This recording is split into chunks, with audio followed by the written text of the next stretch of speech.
Spirit as well and write. As we listen and write, we all ask this in the name of Jesus. Amen.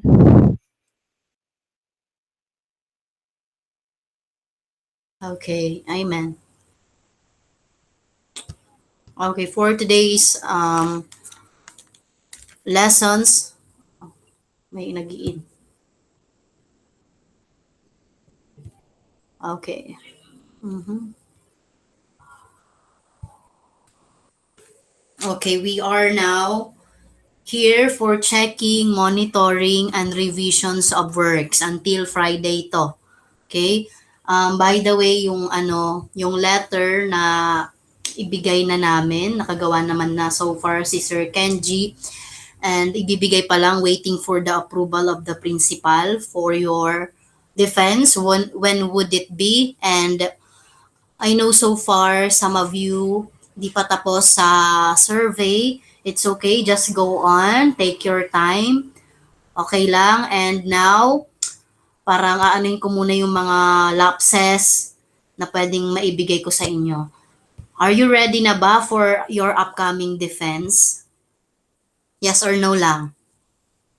Okay, you have to be transparent in here para alam ko.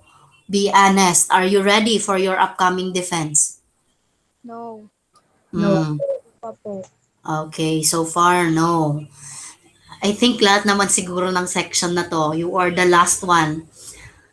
Okay, here are the tips for research defense and common questions that are asked during your research defense. Okay, learn how to get prepared for your defense with this common questions and tips.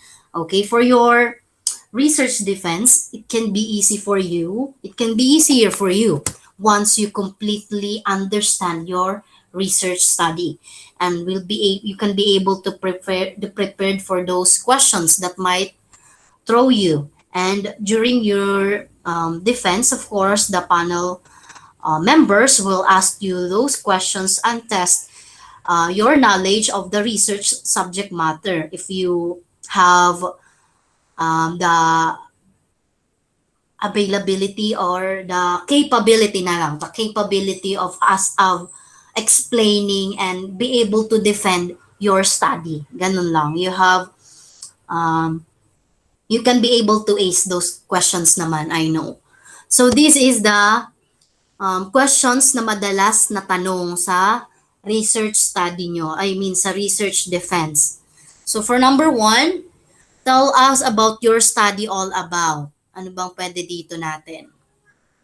So this might be the first questions you will be asked during your research defense. And you need to have a good response for this.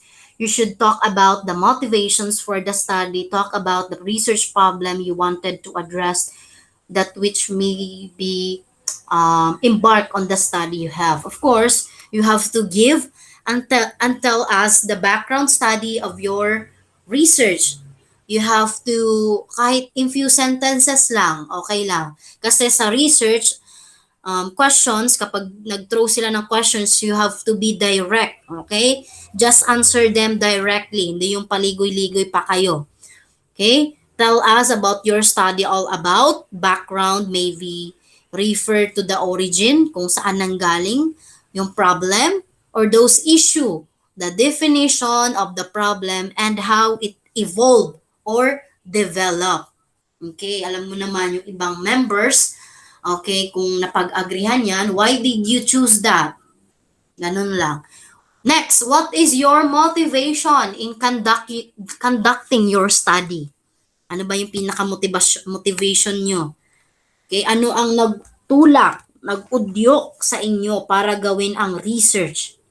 Okay, yan, tinatagalog na natin para mas madali. Yan, isa yan sa mga possible questions na might encounter nyo sa research. Okay? Usually, it is focused on specifically on the research problem, who are affected, who are the participants, ano pa, what are the effects. You have to explain to them, okay? You have to convince the panel members that there is a need to conduct in the research. Ginawa niyo yung study na yan for them to gain knowledge, for have to gain benefits. Ano yung mga benepisyo na pwedeng makuha nila. Kaya yun yung naging motivation nyo para makatulong. Ganun. Ano pa ba? Next, what is the significance of the study? Ano bang inaano dito? To answer these questions, you will need to state how your research work will help other researchers naman. Or educators, kung sino yung mga participants, how will help them. And what will be the benefits that they will get or gain from that study. Who will benefit from your study. Okay, that's why you should know your research, your content of your research. Ay, kala ko may nagano tatas ng kamay. Okay, that's the questions for number 3. For number 4 questions, ano ba? What limitations did you encounter in your study? Okay, in here, siguro yung mga gap, limitations, these are the mga limitasyon na pwedeng makita nyo sa research nyo. This is considered as a 3 questions, kaya be ready and be prepared. Okay, kung na-encounter nyo tong questions, sabihin nyo lang ang gusto nyong sabihin. Be honest. You have to be transparent in here. Okay, say for example, you have a shortcomings when it comes to resources. Ma'am, nagkulang po kami sa time, sa funds, kung pwede, kung nakukulangan kayo, di ba? Minsan, sa face-to-face, nakulangan sila ng pera, funds, kaya nga ganun, resources, or oras sa pag-gather ng data sa mga participants, or sa sa survey sa mga participants. So, those are the gaps or limitations na pwede nyong sabihin sa panelist para at least they can provide recommendation or suggestions for that. Okay? So, as long as yung result nyo hindi naapektuhan or output, you can be able to go on for that research, okay? Study. Sabihin nyo lang yung, alam mo yun, there is no perfect naman. There's no perfect research. May mga instances talaga na magkakaroon ng aberya. Okay? Next, what methods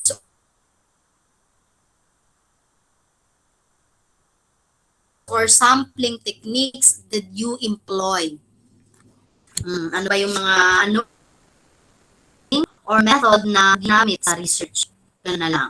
Sampling identifies the respondents of the research. Ito yung mga method sa research nyo na ginamit. Either random sampling, these are using your fishbowl method. Kung may mga ideas na di nag-agree, you can use these methods para so that you can come up with one idea, with one decision. Next, purposive sampling. Di ko na naisulat dito, di ko na naiano kasi bonus na lang to. Stratified sampling. Okay, when we say purposive, these are few respondents. Stratified random sampling naman, ito yung example, igugrupo sila, paghihiwalayin ng lalaki and babae. Randomly, kukuha sila dun sa isang grupo, lalaki, and kukuha naman sa isang grupo, babae. Randomly din. So that's stratified sampling for that. Next, what are the findings? Next questions is what are the findings of the study or what are the findings of your study? So in here, you will find this of course in the summary of findings, the conclusion. Sinabi ko na sa kanyo, di ba? From your research objective, dapat na isagot na yan sa conclusion. So therefore, kung ano yung na-find nyo, na-realize nyo, ganun. Your findings should be aligned with the statement of the problem or SOP or research objective, makikita doon. Based on your findings, what are your recommendations? The findings are based on the SOP and the conclusion is in the findings and answers in pwede nating dito. Of course, in your hypothesis, the recommendation is based on the conclusion. Okay? Okay, wait for a moment. May tumatawag. Pagkaklase.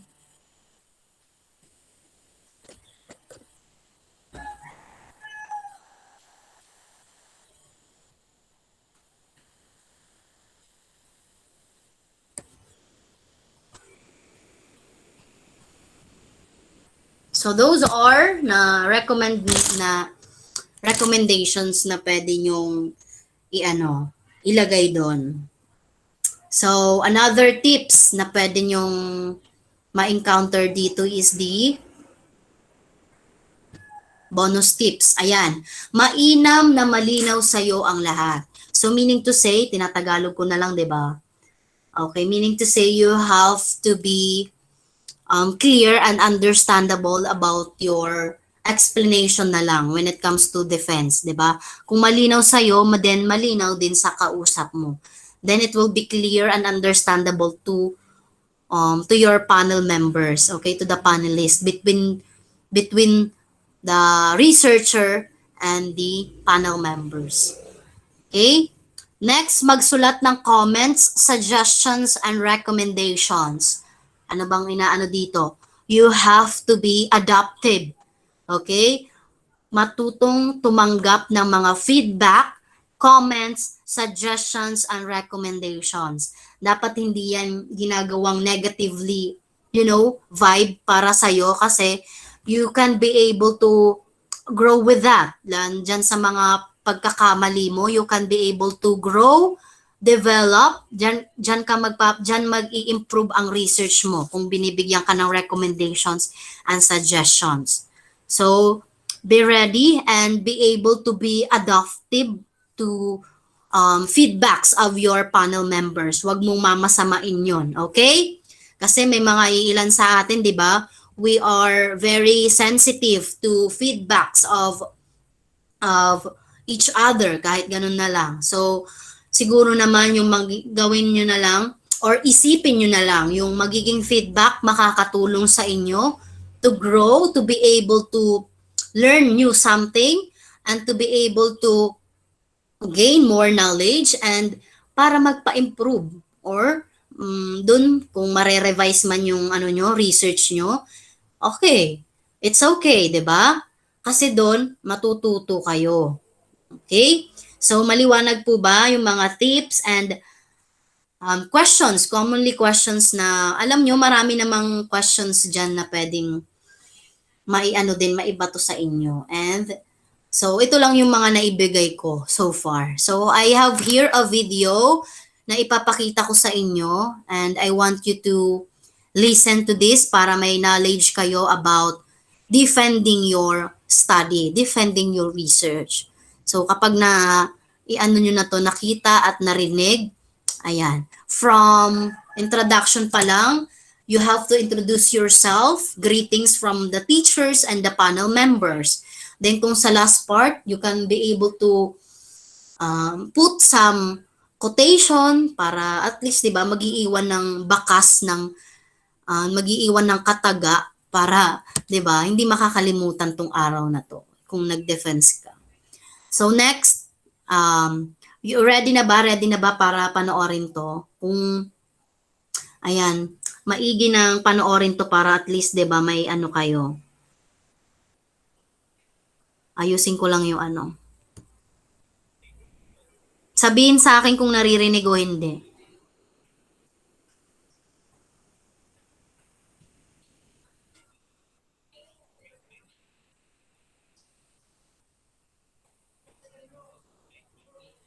Sabihin sa akin kung naririnig o hindi ha.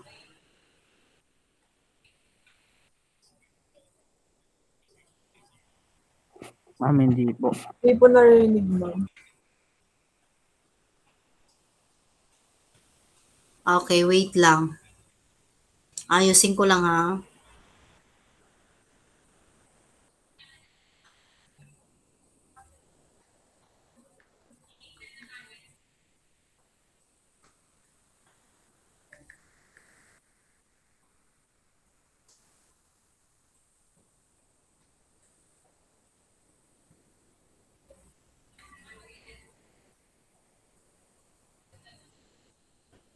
Okay, before that muna, sige, anuhin ko na lang muna kayo yung mga another questions pa na pwedeng ibato ng mga natin, panel members.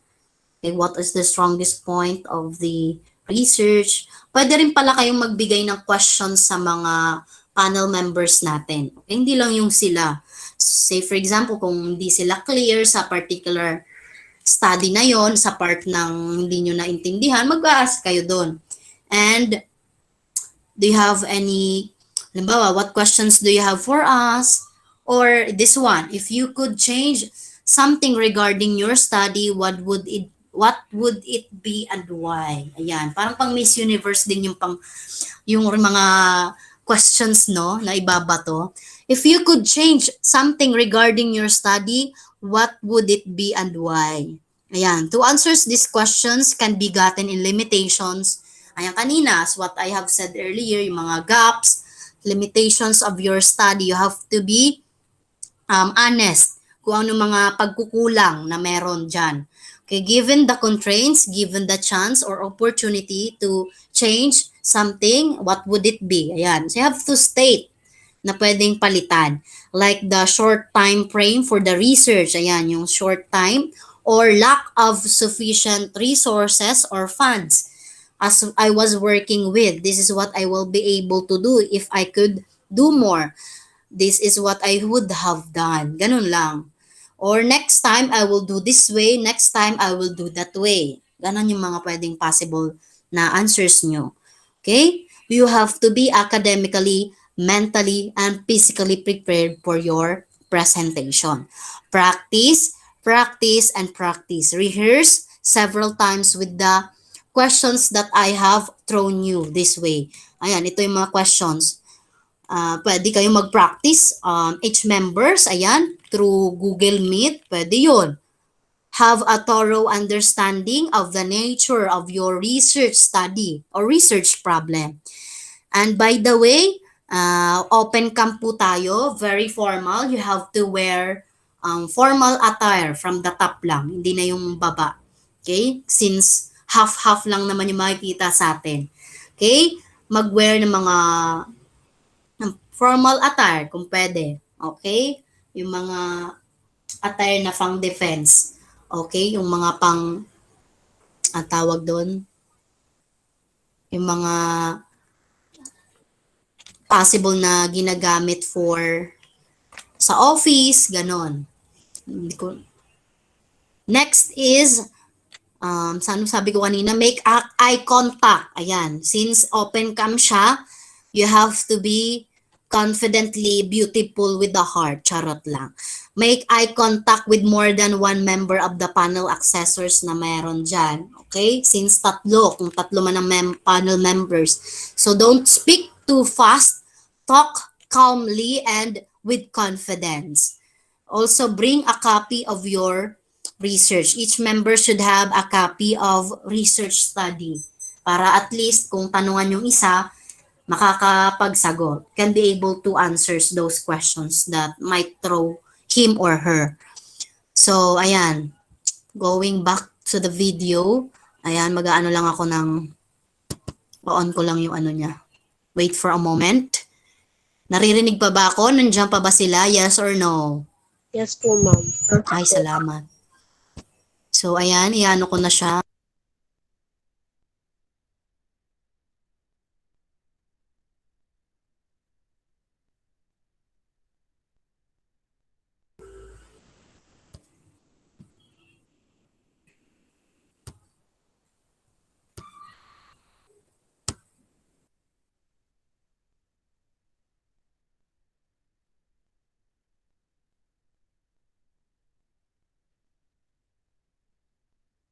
Okay, so blessed day to everyone. Thank you for joining me today as I present my research study for the Inquiries, Investigation, and Immersion subject entitled On the Road Freightliners, the Lived Experiences of Delivery Workers Amidst the COVID-19 Pandemic in Carmona, Cavite. So before I start, I wanted to convey my sincerest gratitude to my research advisor, Mr.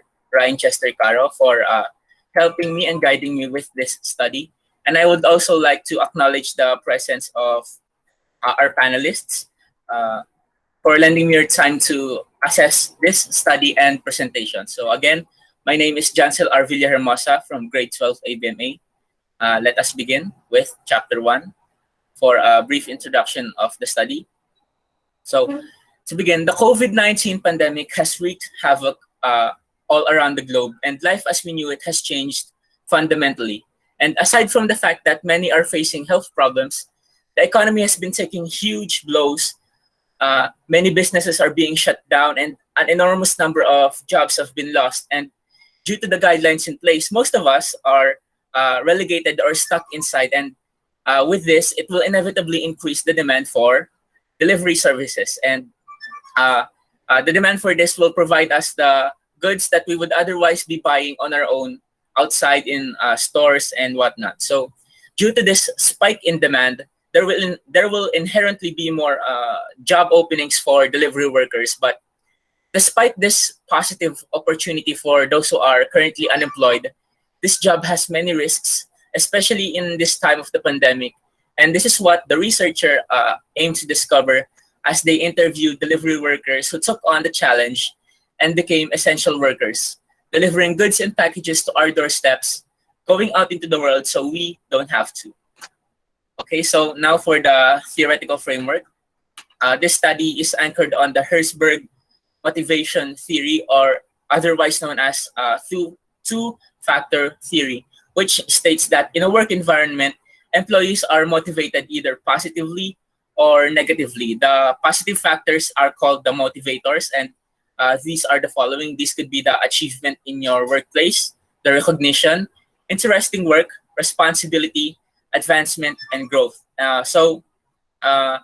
These factors are what makes employee work better.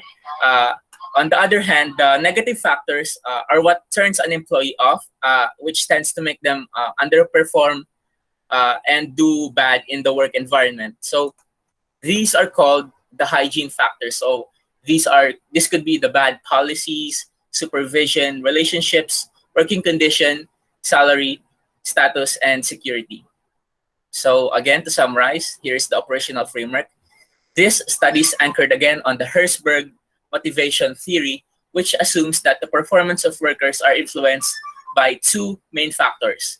These factors are the motivators, which push an employee to work harder and better, while on the other hand, the hygiene factors are the unfavorable job factors that demotivates employees in their job. So moving on to the statement of the problem. This study aims to find out new discoveries on the experiences and difficulties that the delivery workers have. So this research responds to the following questions. First is, what have the participants experienced while delivering goods and packages? For the second core question of this study, how have the participants conquered their challenges of being a delivery worker? So as for the assumptions in the study, first is that the participants have developed skills to improve and stabilize their job performance. And the second is the participants have been able to provide and sustain for their families through their honed skills and improved performance. Moving on now to the scope and delimitation. The researcher will be conducting, through the help of 5 delivery workers making deliveries here in Carmona, Cavite. This is regardless of their age or the delivery platform that they're working for. And these recorded interviews will reveal the information about the delivery workers' experiences as they go on with their job on a day-to-day basis. So let us move on to the significance of the study. So this study can provide insights and knowledge to the lived experiences of the delivery workers. And alongside with the advantages and disadvantages, this can contribute immensely to the general knowledge. So first, the first beneficiary is to the delivery workers first and foremost. So especially to those who are currently experiencing difficulties on the road, they can be provided with the knowledge so that they can acquire new skills to make their job easier and more comfortable. Next is for the economy of the Philippines. we can also benefit from this because through this research, the government will be able to see the problems that these workers are going through and the difficulties they face, and they can resolve these issues, making the delivery services in our country more profitable. Third, the Carmona citizens can also benefit from this research since it focuses on the experiences of the delivery workers, and it can provide awareness to the citizens about the difficulties that they have, which can help them be more empathetic and considerate to the workers. Fourth is to the unemployed and jobless. They can also benefit from this study because even they will be more knowledgeable and equipped about the delivery industry, helping them gain more insight and knowledge to handle this job if and when they choose to be a courier or a rider.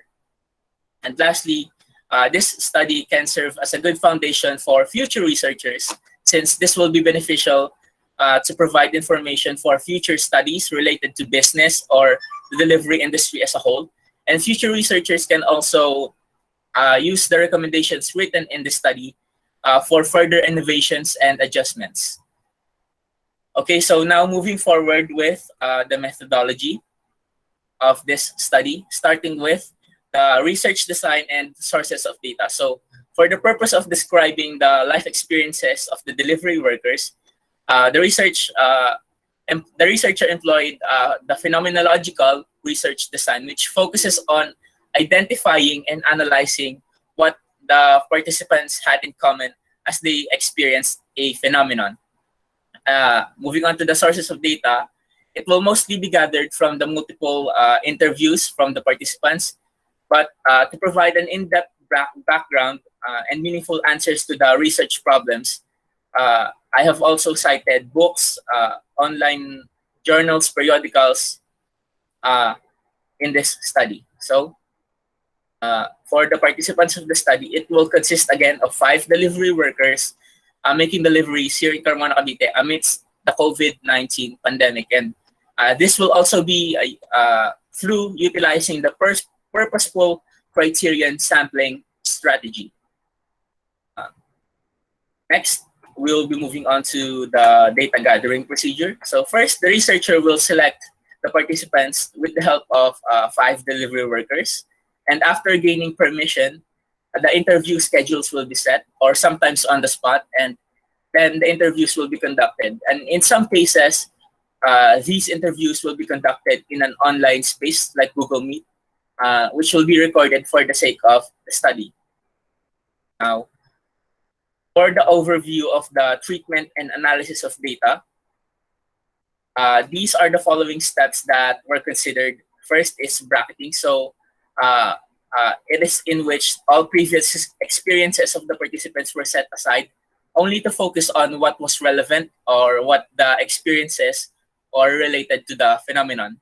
Next is the horizontalization, and by which the transcriptions from the previous interviews will be read and the significant statements will be set aside and highlighted. Then these significant statements will be used to form clusters, which will be used to write then the textual description, then the structural description. Then from these descriptions, the researcher will write a composite description or an overall essence that presents the participants' lives as they experience being a delivery worker amidst this COVID-19 pandemic. So, moreover, in terms of ethical consideration, the researcher asked permission from the school administrators, and most importantly, the participants of the study if they consent to being interviewed. So, we will now be moving on to the results and discussion. So, of the significant answers of the participants translated, of course, in English. So, I will be reading some of the transcriptions, interview answers. So, first, in this job, in this job, you just deliver. You also have control over your time. The salary depends on you. If you work diligently, you earn more. Yes, we have insurance here if you get sick. If you want to go on vacation, you can go on vacation leave. So after analyzing these statements, the theme clusters or the clustering will be commenced. So it will be formed in grouping the significant statements into themes or meaningful units. So here are the themes divided into two groups. So the first group is Group A. So the Group A theme clusters were formulated to answer the central questions of the study as reflected in the statement of the problem. So the first question, again, is what have the participants experienced while delivering goods and packages? Then the second group answers the second central question of how have the participants conquered the difficulties of being a delivery worker? So to go into detail, the first theme delves into being a delivery worker as a better alternative. The pandemic has cut down a large portion of the world's workforce, and the delivery work being an essential avenue in our society, it offers a good opportunity for those who are unemployed or those who have been let go from their previous job. And also it is much better than other low-paying or minimum wage jobs out there.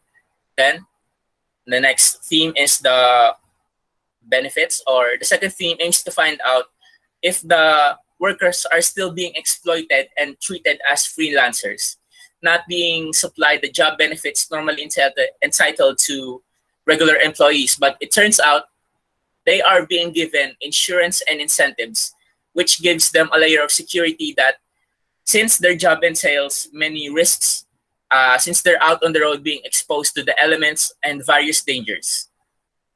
For the third theme, or the final textual theme, goes into the experiences of the workers as they made the deliveries, and all the answers had the same core experience, and they exclaimed that they had complete control over their time, or their time in the job was what you could say flexible. And the main problem that they had, that all these riders had, was the weather. The rain apparently made things substantially difficult to fulfill their job responsibilities. Moving on to the group of structural themes, or Group 3. The first in this category is the impact of the pandemic to the delivery workers. And their insights on this matter was unproblematic. The constant changes in the community and quarantine guidelines did not hinder them in their job experiences. Instead, the quarantines were actually beneficial to them since it raised demand, giving them more opportunities to apply for the job and make more deliveries for the goods and packages. And lastly, for the final theme, is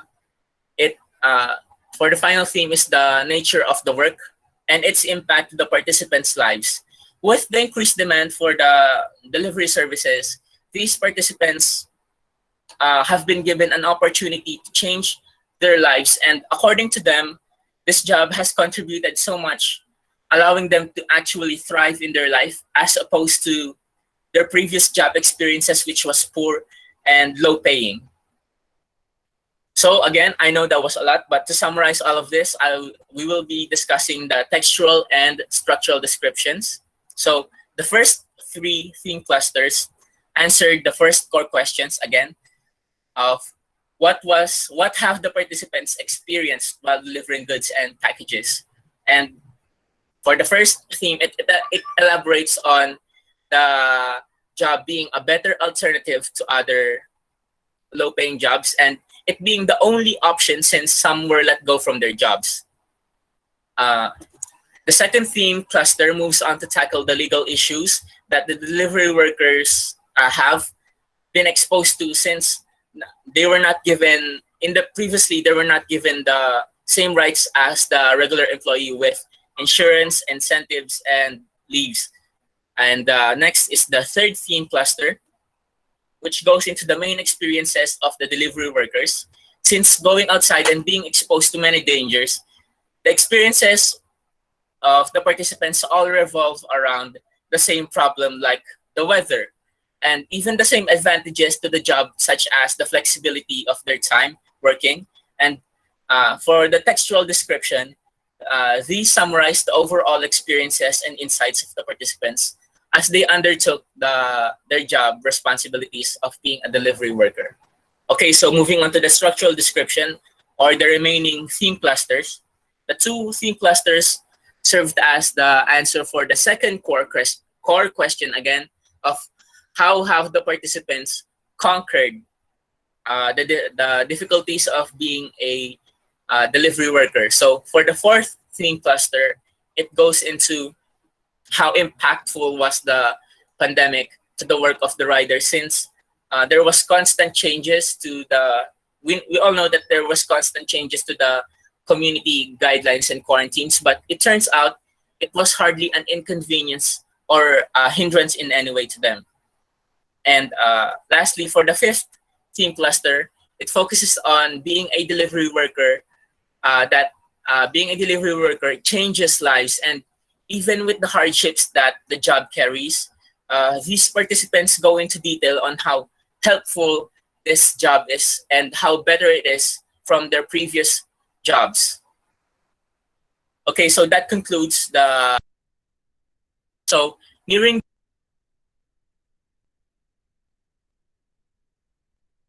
Hello everyone. Okay. Hindi ko na itutuloy kasi time naman na. Okay. Thank you everyone for listening. And you continue making your research to finish. And this will help you to guide para maging guide sa inyo and tong research defense na nakita nyo. Ayan. It will serve as your guide para mag-practice kayo to continue to be able to conduct, ayan, and be able to explain during na sa defense na. Okay? Thank you everyone for listening and have a nice day. Thank you. Bye-bye.